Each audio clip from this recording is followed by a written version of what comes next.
Hey, so there's certain dishes that have been popular within my family, my tribe, and yet I just never really got the stomach for them. So today I figured, you know what? Let me put some of those meals to the test. So one of the things that sometimes I just can't stand, and I've gotten to a point where I'm asking myself, I can't stand it because it's genuinely not nice, or the people that prepared whatever it was when I was tasting it didn't do it according to my taste. So today I decided that, you know what, let me put some of these meals to the test. So the first one we're going to be starting with today is liver sebete. It's often best to pair liver with pap, so that's what I'm going to be doing now. Got my water to a boil. We're going to be using White Star maize meal, 1 cup of 1 star maize meal, so just about that much. And then you're just gonna cover that. So here we have got the main ingredients: liver, plain garlic, curry powder in hot, curry powder in medium, pepper, black pepper, barbecue spice, and crushed chili. So first we need to dice our onion. Okay, so we're gonna dice our onion.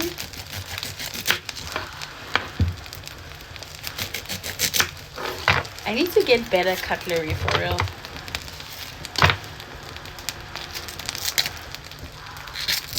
I'm at my mom's house, by the way. If you are remotely disturbed by the noise outside, it's raining cats and dogs.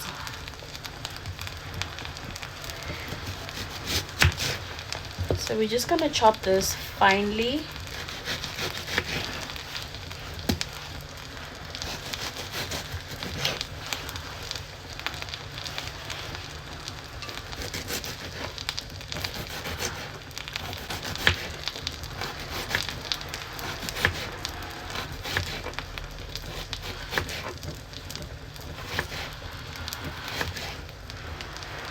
We are done chopping up our onions.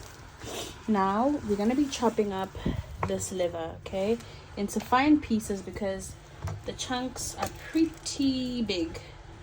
So we're just gonna dice them up into chewable sizes.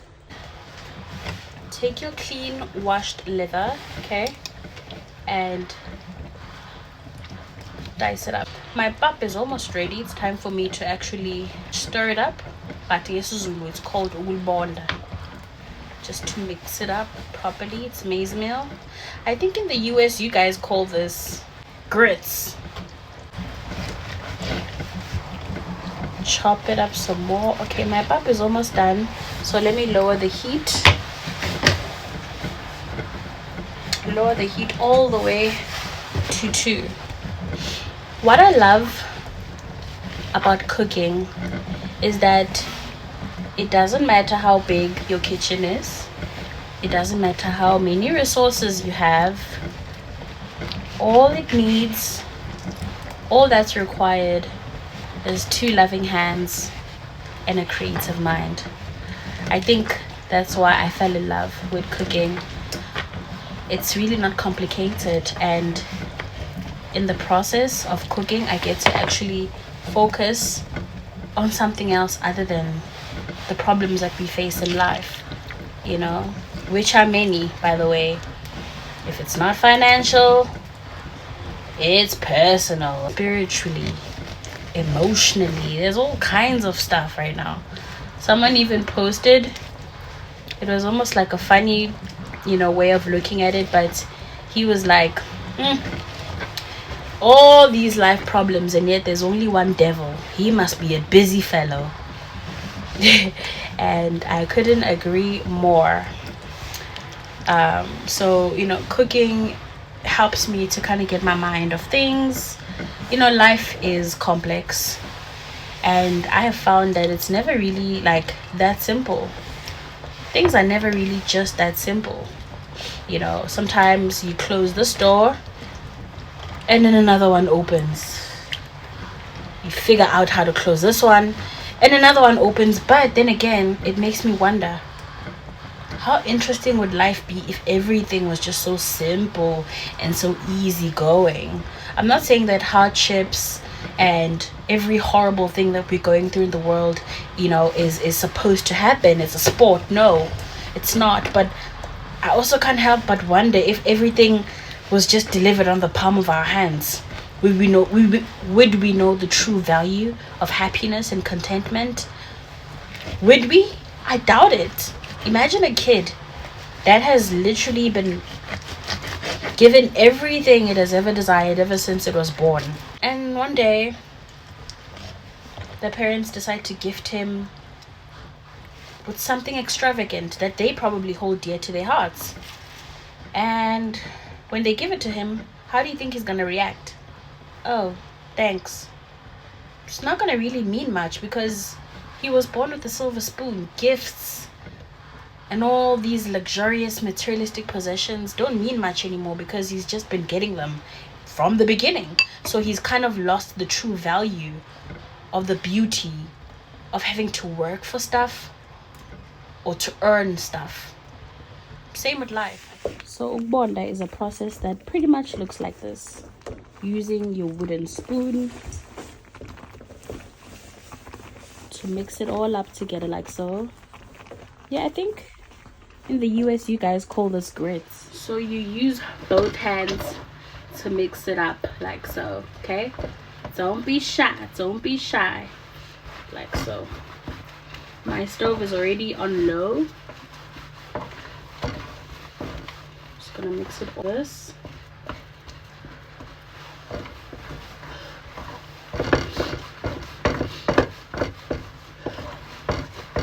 Mix it all up like so. I wouldn't say challenging, but something that maybe someone else who's in the kitchen wouldn't stomach is dealing with several different dishes at the same time. So as you guys saw, I was chopping up my liver, and I had to quit that and come focus on the pap, because if I neglected the pap, it was gonna burn. So I've also found that that is also somewhat of a stress reliever for me, because having to focus on so many tasks at the same time, which ultimately are a way for me to show my loved ones that I care about them, helps me distress and not think about the stresses of life, So that's how I relate with cooking and food. A stress reliever, a way to express my love, because that's another one of my love languages. I love to cook for my loved ones. I love to show them that I love them and I'm thinking of them. And so everything that I prepare in the kitchen, this is my mom's kitchen by the way, is made with love. So you can't possibly be having all of that in mind and thinking about your problem. So ultimately, this is my stress reliever. $100 from who? Who sent me $100? Oh my gosh, Abdul. See? Where there's a God, there's a way. Beat it up until it's nice, soft and flaky. And then according to how you want the texture to be, you can add more water or you can leave it as it is. It depends on how you want the consistency to be. Okay, so I'm content with how it is now. After doing this,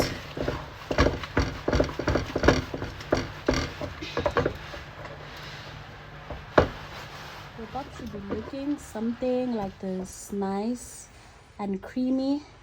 And then what I like to do after beating it up like so, cover it with the lid and turn the stove off. Let the steam just make sure that the maize is thoroughly cooked in. Now it's time for us to fry this bad boy. Oil. And just add about 3 teaspoons. Some of our onion. About a spoon of garlic to cook, to fry up a bit before I add the main event. So I'm gonna add my dried chili. I'm gonna add my hot curry powder, and then we're gonna also go in with the mild curry powder, and then we're just gonna mix everything up together like so.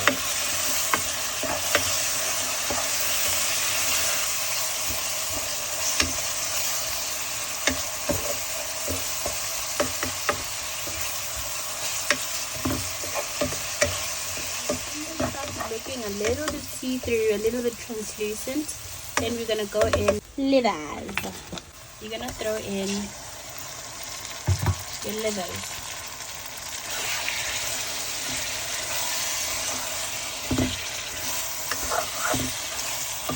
And then we begin to fry.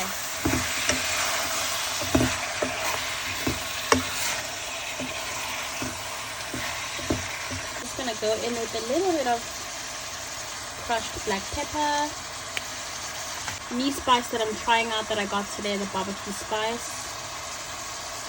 Just a teeny weeny bit of a teaser for taste. And the salt.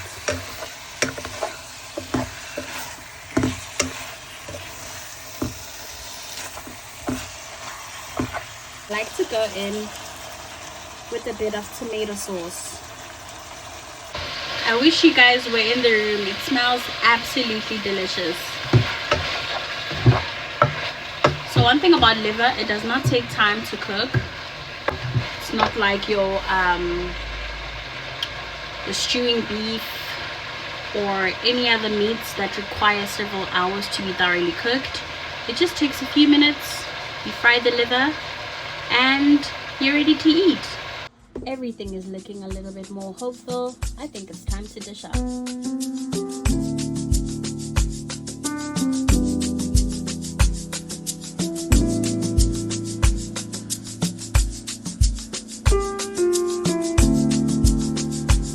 The moment we've all been waiting for. Did I make pap and liver worthy of my taste buds? Let's find out. Take a little bit of pap, some of that liver.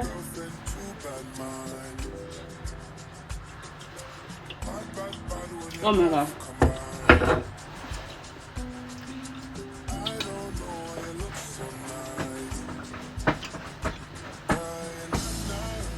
I made this coleslaw off camera. Literally 5 seconds ago. With some of the liver. See, now I've got everything. Oh, and it's also customary to eat pap with your hands, but spoons are also optional. Now everything all at once.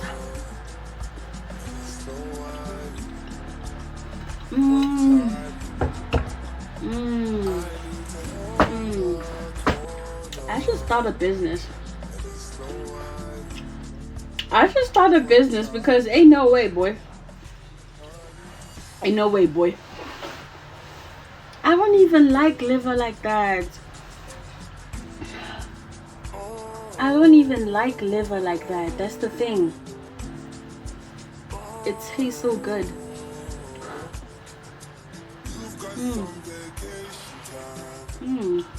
Do I like livers now? On a scale of 1 to 10, if cooked by me, 10 out of 10. 10 out of 10, my boy. Thank you so much for watching my YouTube video. I appreciate your support. If you're not subscribed yet, don't forget to click that subscribe button. Comment, like, and please share. I'm really trying to be more consistent on YouTube. Thank you so much for tuning in. Until next time.